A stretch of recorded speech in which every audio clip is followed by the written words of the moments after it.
la ora pe aproape 2 noaptea, au spart poarta de intrare, au intrat în curtea casei noastre, au spart de fapt toate ușile, tot. Adunați în piața 6 septembrie, înfățișând întregii suflări românești, chipul legiunii, vie, unită, de nedespărțit și de neînvins. Și au trimis o grupă de legionari speciali, adică care aveau ca ordin să scoată pe rabinul Gutman din casă și să-l aducă la un sediu de-al lor.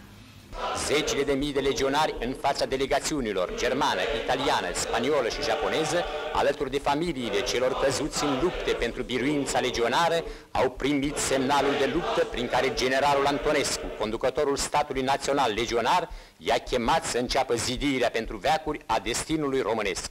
Eu eram în întuneric și am auzit tot ce am văzut.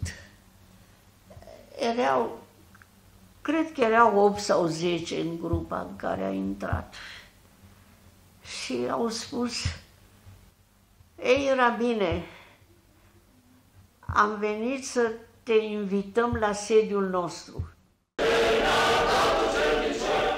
La chemarea răscolitoare a comandantului ei, Horia Sima, mișcarea legionară a răspuns din toate depărtările pământului românesc. Ură și voturi. Când au apărut mișcările extremiste în Europa, cum au apărut ele în România? Aceste locuri au fost scena unor evenimente dramatice în anii 30.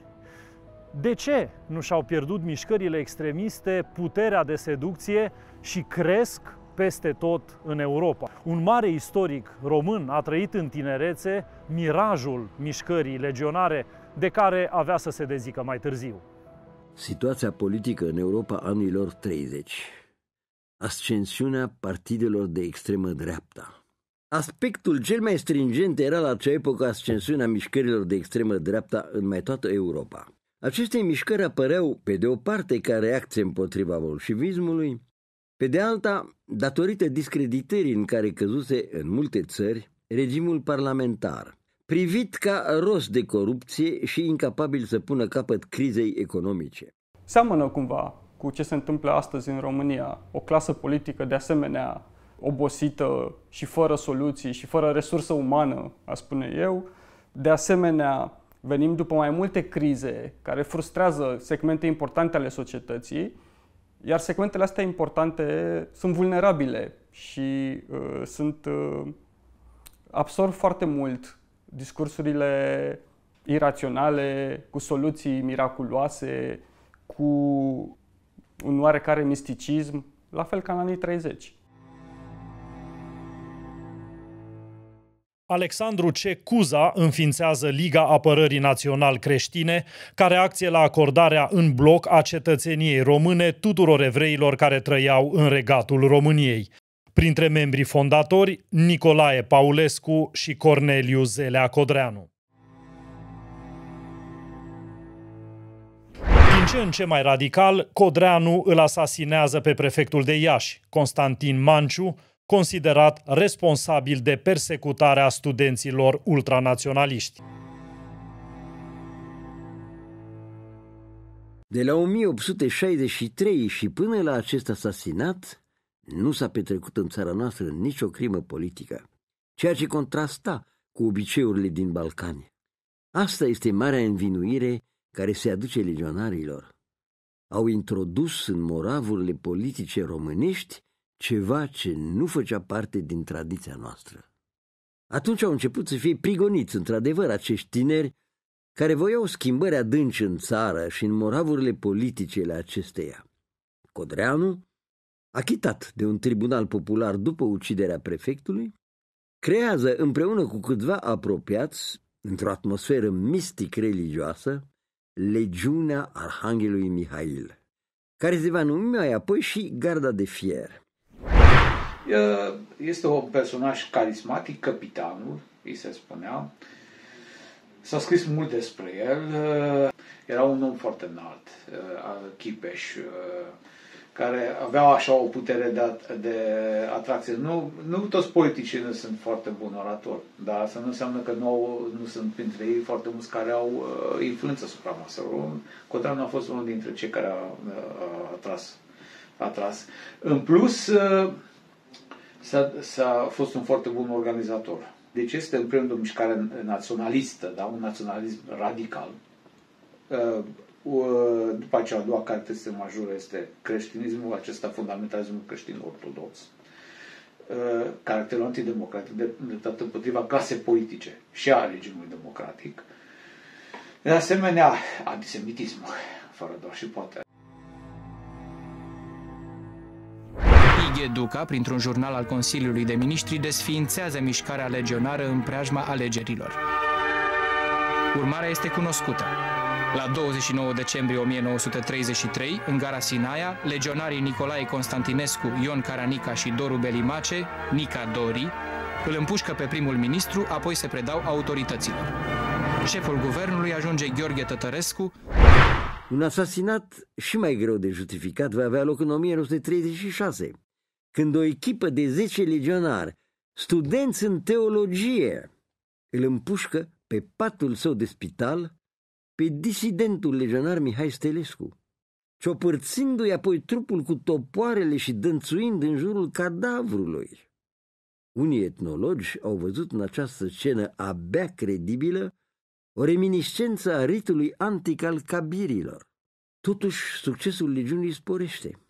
Mai cu seamă când o grupă de legionari merge în Spania să lupte în rândurile franchiștilor, iar 2 dintre ei, Moța și Marin, mor în luptă. Înmormântarea lor solemnă la București în ianuarie 1937 revelă lumii amploarea luată de mișcare. E un tip de obsesie pentru definirea românității. Ce înseamnă să fii români? Ori această generație interbelică pare că găsește oarecare răspunsuri politice și filozofice, ideologice în mișcarea legionară. Poate că noi, ca și Eliade, sunt mai atrași de componenta asta mistică. La Cioran e evident că e mai importantă componenta revoluționară. Și apoi, dacă facem un zoom out puțin și ne uităm la elita intelectuală interbelică, poate că e important să spunem că în România nu există o alternativă revoluționară în epocă de stânga. Trompeții cântă imnul devenit simbol, cu versurile "Toți străjerii maestate vă urează sănătate".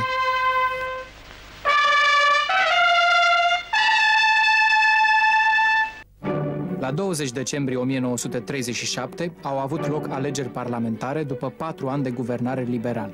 Dar surpriză de proporții. Guvernul pierde alegerile, nereușind să obțină 40% din voturi, care îi asigura apoi prima electorală. Surpriza neplăcută, mai ales pentru rege, este și clasarea partidului Totul pentru Țară, mișcarea legionară, pe locul 3, cu 15,59% din opțiuni și 66 de reprezentanți în Parlament. Totuși, suveranul se dovedește abil. Formează noul guvern cu partidul clasat abia al 4-lea, Partidul Național Creștin. În postul de prim-ministru este instalat Octavian Goga. La Ministerul de Interne este numit Armand Călinescu, care părăsește Partidul Național Țărănesc pentru a se pune deschis în slujba regelui. În efemera sa existență, principalul act normativ adoptat de guvernul Goga-Cuza în 1938 a dus la retragerea cetățeniei unui număr de 222.522 de persoane dintre cei 760.000 de evrei trăitori în România la acel moment.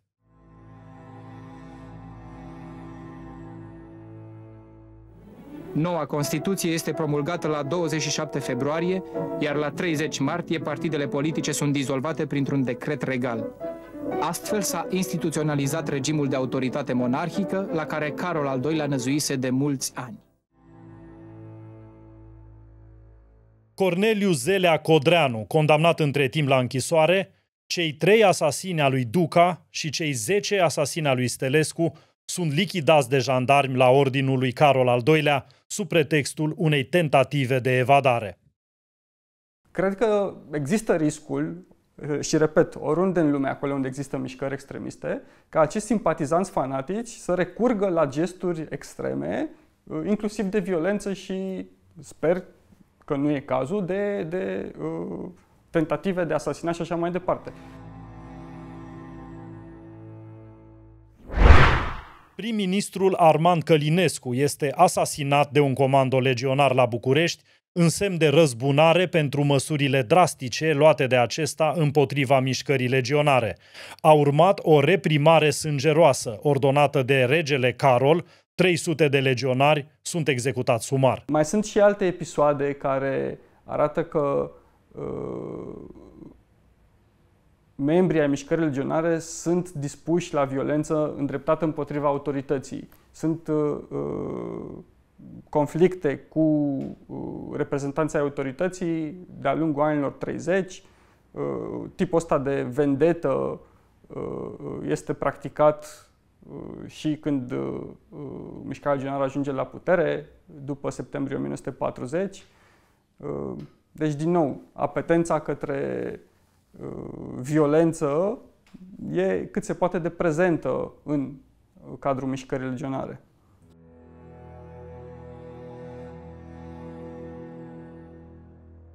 După ce regele Carol a fost nevoit să abdice după pierderea sau cedarea Transilvaniei, cedarea Basarabiei și Bucovinei, populația, în primul rând, populația s-a răsculat în mai multe orașe din România și a cerut abdicarea regelui și singura persoană care s-a declarat gata să preia puterea a fost chiar Antonescu.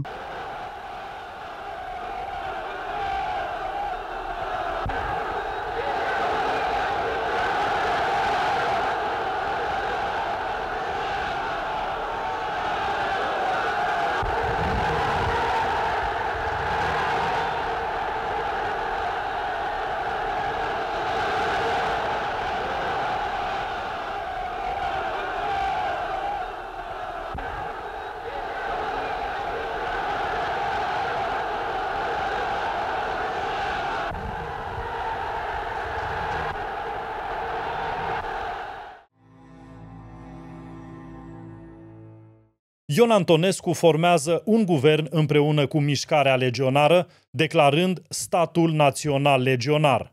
Urmașul lui Codreanu în fruntea legiunii, Horea Sima, ajunge viceprim-ministru. Un comando legionar asasinează 70 de persoane în închisoare. O altă echipă legionară îl asasinează pe istoricul și fostul prim-ministru Nicolae Iorga, pe motiv că a luat măsuri împotriva mișcării legionare sub regimul carlist. Asasinatele provoacă furia lui Antonescu. Relația cu Sima devine tot mai încordată.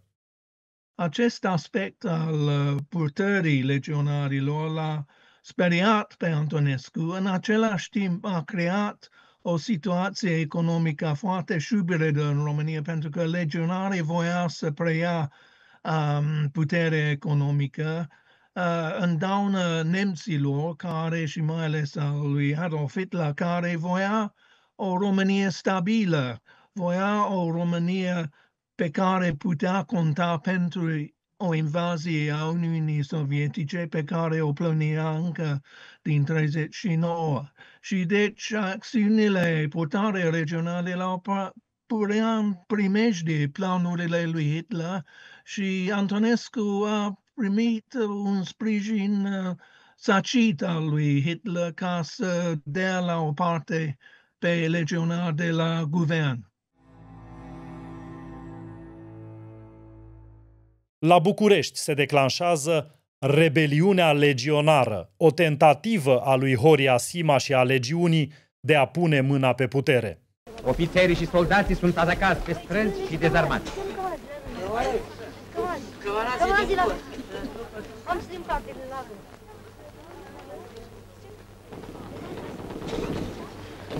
Legionarii, pentru prima oară atunci, intraseră în cartierul evreiesc și au început un fel de acțiuni de vandalizare, ca să spun așa. Au intrat în prăvăliile evreiești, le-au distrus, au spart geamuri, au spart vitrine, au aruncat mărfuri afară, au jefuit cât au putut din aceste prăvălii, au pângărit și sinagogi.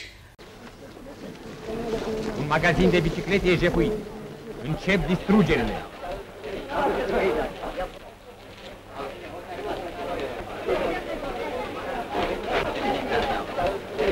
Legionarii declanșează un pogrom în capitală, în cursul căruia sunt uciși 125 de evrei și 1000 de case, firme și locașuri de cult evreiești sunt distruse sau avariate.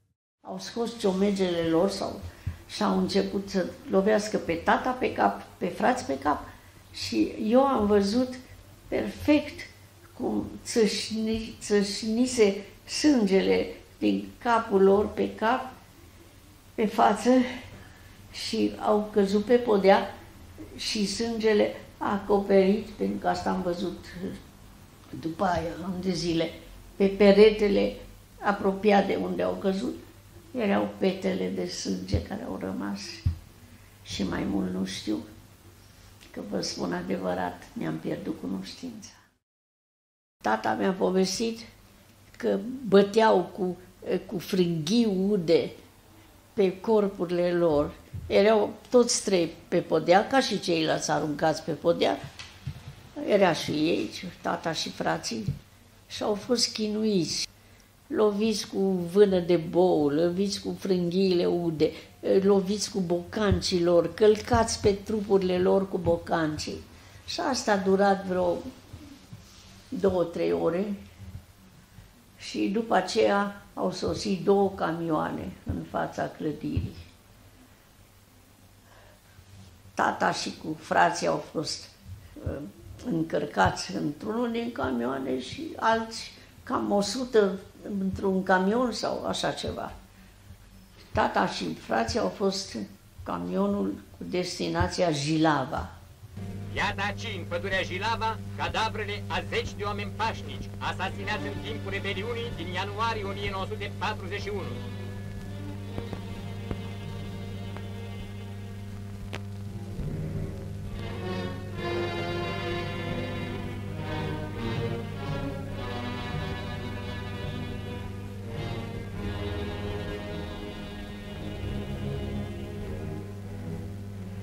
La morgă, alte 10 de cadavre.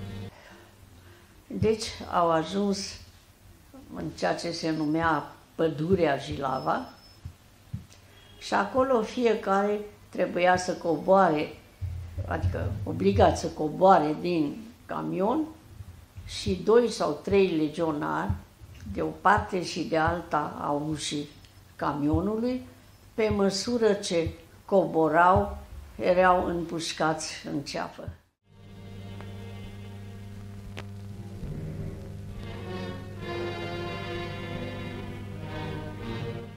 Tata mi-a spus numai atâta.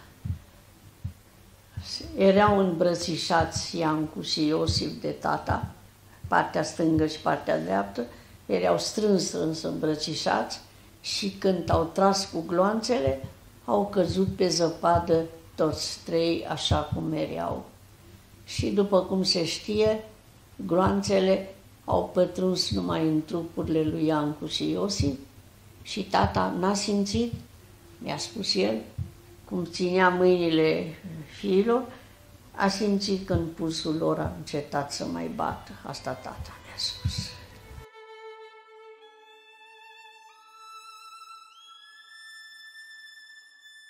Aproape de zorii zilei, a ridicat capul, s-a trezit, a văzut cadavrele băieților și în același timp s-a văzut înconjurat de o groază de cadavre, a văzut legionari care se chinuiau să scoată din gura cadavrelor din zeaur, probabil. Soldați români au căzut și ei victimele teroarei legionare. Iată rămășitele carbonizate ale unui ostaș român stropit cu benzină și ars de viu. alți ostași dintre cei scăpați cu viață, dar cu grave arsuri pe tot corpul. În fața acestei dezvănțuiri de anarhie, care pune în primejdie ființa statului, armata intervine pentru a restabili ordinea. Coloane ale armatei înconjoară centrele de revoltă. Patrule circulă pe străzi, păstrând ordinea.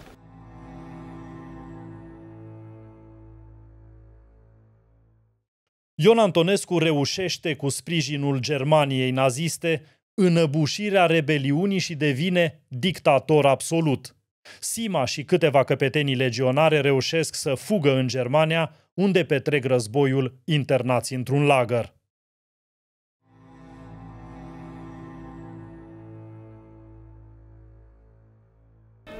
În fruntea acestei coaliții, care solidarizează pentru prima oară continentul și îl leagă bloc în jurul axei, România și-a adus aportul din primul ceas prin geniul conducătorului, generalul Antonescu. Dar amenințarea sovietică grăbește clipa marilor hotărâri. Germania ia asupra ei misiunea să dărâme pentru vecie amenințarea barbariei de răsărit. La München, Führerul primește vizita mareșalului Antonescu, pecetluind alianța militară a României cu Marele Reich german. Dar masacrul la București a fost doar începutul. La Iași, în iunie 1941, 15.000 de oameni, bărbați, femei, copii, bătrâni, au fost uciși cu mitralierele, cu patul puștii, cu bâtele. Cei care au scăpat au fost încărcați câte 120, 150 în vagoane plumbuite, fără aer, fără apă, fără hrană. Într-o gară, după câteva zile, se deschid ușile vagoanelor pentru a se azvârli cadavrele. Oamenii se repet înnebuniți în păltoacele de lângă calea ferată să-și astâmpere setea.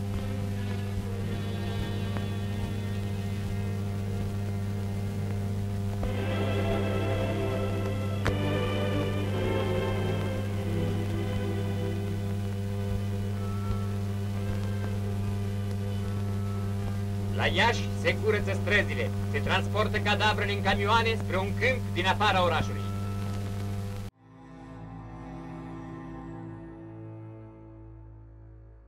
Printre numeroși prizonieri e un adevărat amalgam de rase, în care predomină semiții și mongolii.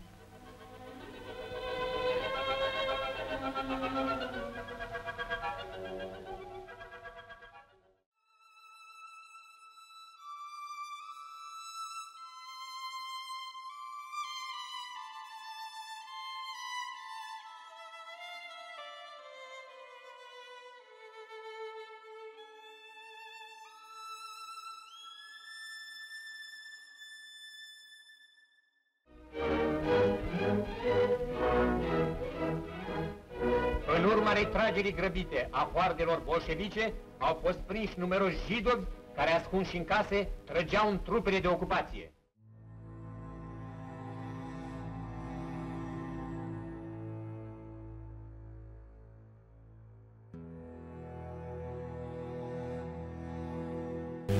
La Odessa, 25.000 de oameni au fost uciși. Iată aici închisoarea în care a fost stropit cu benzină și apoi arși de vii. Străzile Odesei gem de cadavre.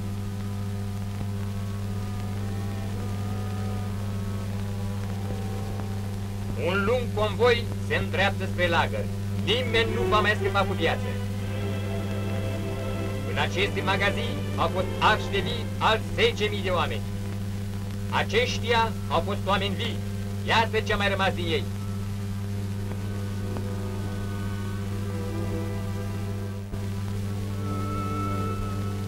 Vânzurătorile din Odessa, pe străzi, în piețe, de balcoane, peste tot, oameni pașnici, sovietici, atârnă spânzurați. Iată noua ordine a lui Hitler și Antonescu.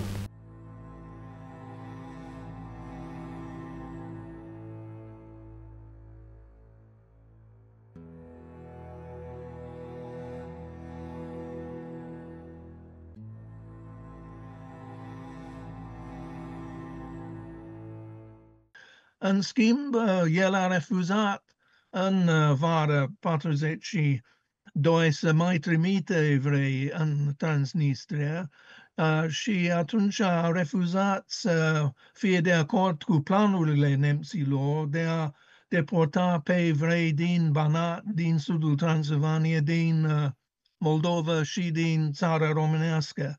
Și deci, în sensul ăsta, a salvat pe evrei, dar, repet, a trimis la moarte sigură, de fapt, pe sute de mii de evrei, peste 300 de mii de evrei după cifrele pe care le avem, chiar de la președinția Consiliului de Ministri din 43, când Antonescu a cerut un bilanț al numărului evreilor deportați în Transnistria.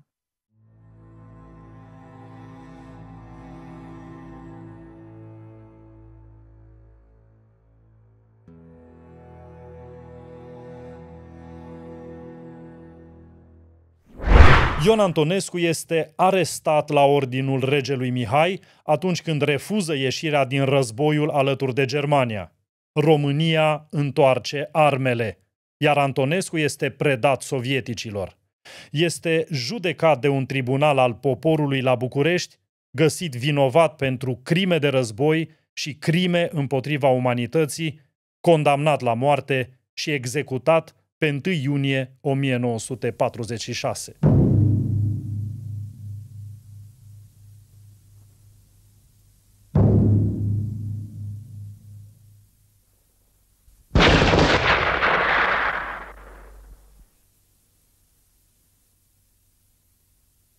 Cred că Antonescu este privit de către unii ca personificarea nedreptății suferite de națiunea română de-a lungul istoriei. Deci a devenit un simbol al tragediei României și de aici a ieșit acest cult pentru el. Mișcarea legionară rămâne interzisă sub regimul comunist. După 1990, în pofida unor încercări, nu revine în prim planul vieții politice, până în 2020, când Alianța pentru Unirea Românilor, AUR, care face apologia mișcării legionare, intră în Parlament.